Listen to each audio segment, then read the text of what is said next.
मुझे लगता है ये जो लोग भी करते हैं वो गंदी राजनीति है और ऐसा कहीं भी नहीं होना चाहिए, देश के किसी भी हिस्से में नहीं होना चाहिए। ये देश इसी बात के लिए जाना जाता है कि यहाँ अलग अलग भाषा है, अलग अलग कल्चर है, उसके बाद भी अनेकता में एकता है। यही तो हमारे देश का कल्चर है और यही इसकी खूबी है, खासियत है। तो मुझे लगता है कि इस तरह की जो लोग भी गंदी राजनीति करते हैं उनको नहीं करना चाहिए, उनको संभल जाना चाहिए, क्योंकि ये तोड़ने की राजनीति है। आप राजनीति करिए पर जोड़ने की राजनीति करिए, तोड़ने की नहीं। तो मुझे लगता है अगर कोई इस तरह की बात करता है और किसी में दम है तो हमको महाराष्ट्र से निकाल के दिखाए। अगर मराठी नहीं बोलने पर मैं नहीं बोलता हूं मराठी, मुझे निकाल के दिखाओ। मैं किसी भी नेता को खुला चैलेंज देता हूं कि अगर तुम्हारे अंदर दम है तो मैं मराठी नहीं बोलता हूं, महाराष्ट्र से निकाल के दिखाओ मुझे, रहता हूं वहीं। तो ये गंदी राजनीति नहीं करनी चाहिए, मेरा ये कहना है। भाषा प्रेम फैलाती है, भाषा नफरत नहीं फैलाती। मैं आशा करता हूं कि हमारी माँ और हमारी मौसियां जितनी भी भाषाएं हैं, चाहे वो मराठी हो, चाहे गुजराती हो, चाहे कन्नड़, तमिल, तेलुगु, सब बहुत समृद्ध भाषा है। राजनेता अपने निजी स्वार्थ के लिए व्यक्तिगत वैमनस्य देश के लोगों में ना फैलाएं।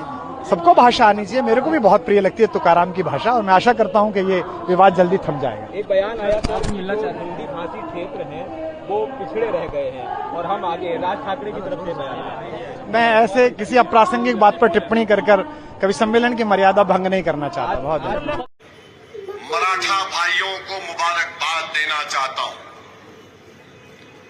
जो मराठी जबान पर फख्र करते हैं, क्योंकि महाराष्ट्र है, यहाँ की मदर टंग मराठी है।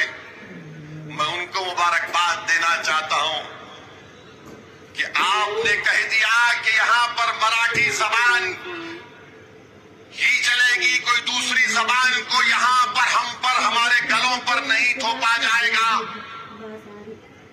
तो महाराष्ट्र के मुख्यमंत्री को पीठ दिखाकर पीछे हटना पड़ा। आज ऑर्डर वापस ले लिए फडणवीस, कहा कि नहीं जीआर को वापस लेते हैं हिंदी जबान के बारे में। मैं मुबारकबाद देता हूं उन तमाम लोगों को जो मुत्तहिद होकर मुकाबला किए। और मैं तो राज ठाकरे का पिताजी का देश नहीं है, ये सब लुम्पन एलिमेंट है।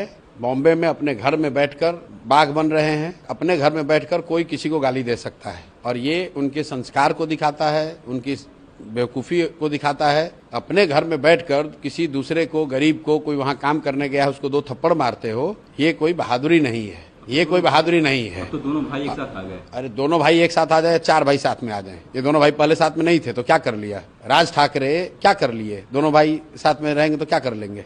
आप वहां मार दीजिएगा किसी को। राज ठाकरे का कुछ नहीं है, वहां पर दोषी भाजपा है, भाजपा की सरकार है। वहां पर दोषी कांग्रेस है, कांग्रेस उद्धव जी के शिवसेना के साथ उनका गठबंधन है। तेजस्वी यादव को यहाँ बोलना चाहिए। ये लोग उद्धव ठाकरे के साथ बैठ के चाय पीते हैं, राहुल गांधी बैठकर चाय पी रहे हैं।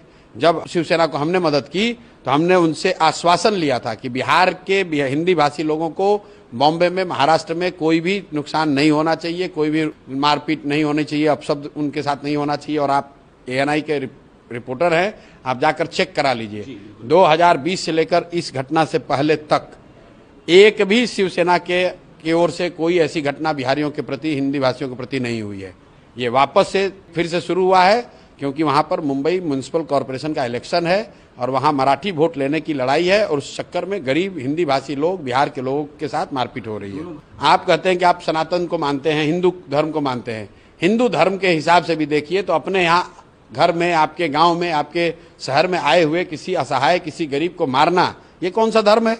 अरे तुम्हारा दम है तो जो मजबूत लोग हैं उनसे लड़ो भाई। अगर तुम्हें बिहार के लोगों से इतनी दिक्कत है तो हमसे काहे मदद मांगने आए थे? जाके देखिए फोटो, हमसे मदद मांगने आए थे कि नहीं? हम मराठी बोलते हैं, हमसे काहे मदद मांगने आए थे? हम भी तो बिहार के ही हैं। यही धर्म सिखाता है।